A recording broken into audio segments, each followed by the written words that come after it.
مع دقيقة المثمر كل يوم نصائح زراعية من أجل فلاحة عصرية مربحة وأكثر مردودية.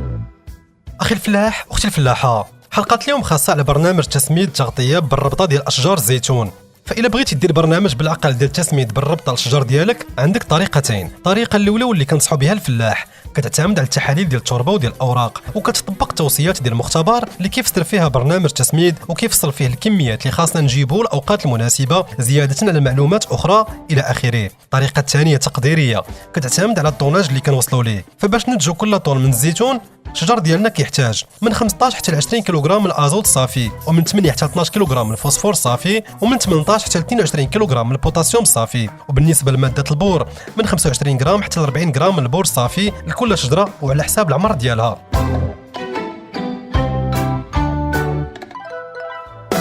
اخي الفلاح، اختي الفلاحه، اخي الفلاح، انت اللي كتسقي بالربطه كتعرف باللي الماء والانكري كيتماشاو بعضياتهم، وهنا لازم نكون خدمت الحواض ديال الشجر.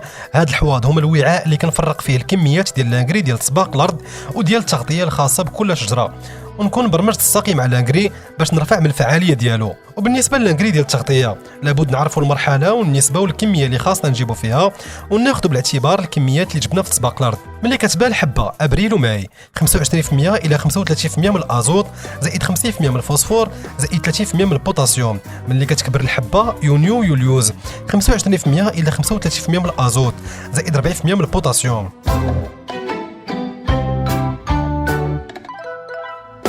أخي الفلاح، أختي الفلاحة، فباش نزيدو نحسنوا من الإنتاجية والجودة لازم نزيدو الاحتياجات من العناصر الصغرى والثانوية، البور، الحديد، الزنك، النحاس والمغنيسيوم.